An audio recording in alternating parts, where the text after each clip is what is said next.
In this video, I'll show you 12 essential elements in bird drawing, how to make them look lightweight and mastering their motion. And it's in my book, Ellen's Guide to Rhythm and Motion, which is $5. And please remember to subscribe. Which of these birds look more airborne to you? This is not very effective because the bird is black and it has strong value contrast, so it feels heavy.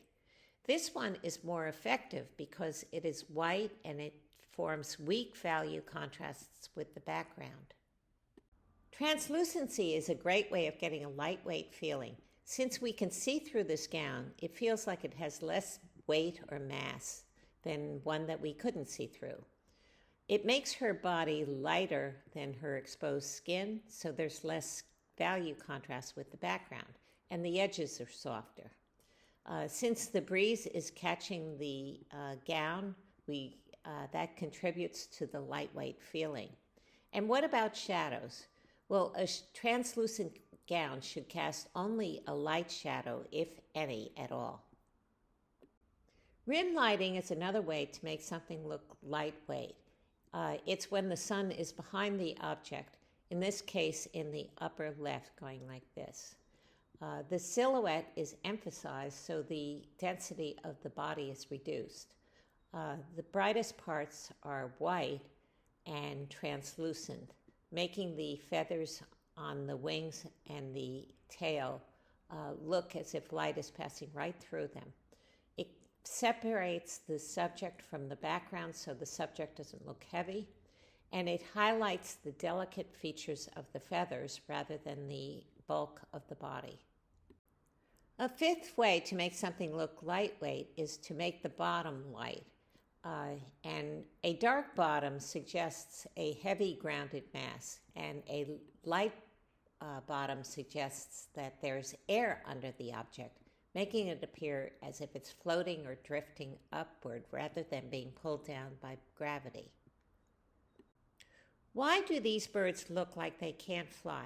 Well, their wings are too short and their bodies are too fat, so they look like they're too dense for the air to support them. They're out of proportion. And the thick, dark outline on the belly doesn't help because it adds to a feeling of heaviness.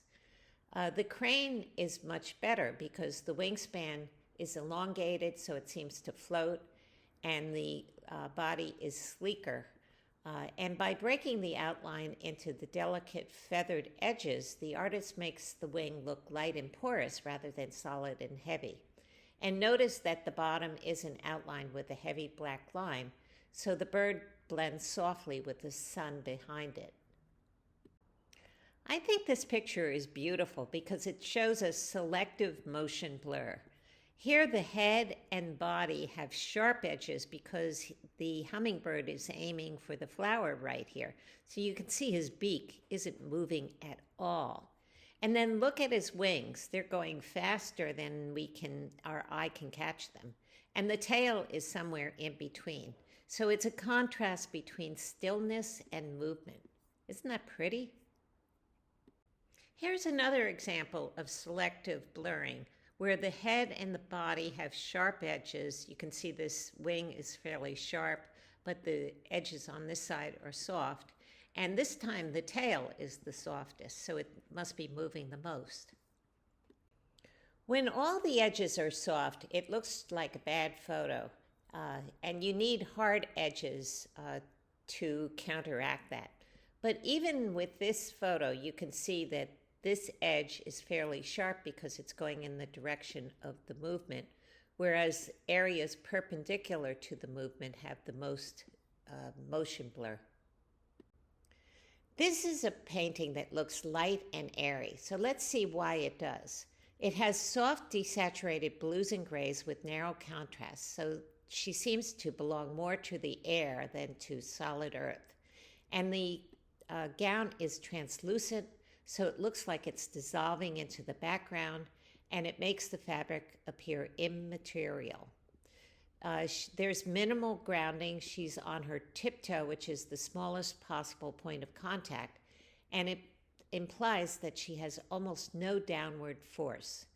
The smooth curve suggests an upward springing motion, and there are no shadows that would pin her to the floor, so she is effectively suspended in a white void. The rest of the video will be ways to make the birds look real and authentic. And one is having a fan effect of the wings, where you have these semicircular wings that begin at a certain point and then fan out. And you could see even here, it's a semicircular wing with the attachment point about here. Also pay attention to the C curve of the body, because that is important in lifting the bird off the ground. And it suggests stored energy like a loaded spring. Movement is most convincing when it affects the environment, like splashing. Splashing tells us that the bird has enough weight and force to displace the water. But too much splashing is confusing. So this is a good view because the splashing is only in back. This is less convincing because there's splashing both in front and back. And this is a confusing mess. Movement towards us is the least effective. Water ripples shouldn't be random, but rather have rhythmic waves that suggest motion. And the reflection doubles the visual area of the bird, making it feel more physically present. So let's try to do the opposite, make the bird look stationary. A dark, distinct shadow directly beneath the bird glues him to the sand, making him look solid and stationary. The vertical body line indicates little motion. His brown mottled feathers are similar to the texture and color of the rough pitted sand, and this blending makes him feel like part of the heavy earth. And because the sand's rhythm is one of static bumps and pits rather than flowing waves or splashes, the bird appears to be at total rest. Please remember to subscribe and check out my book on Amazon.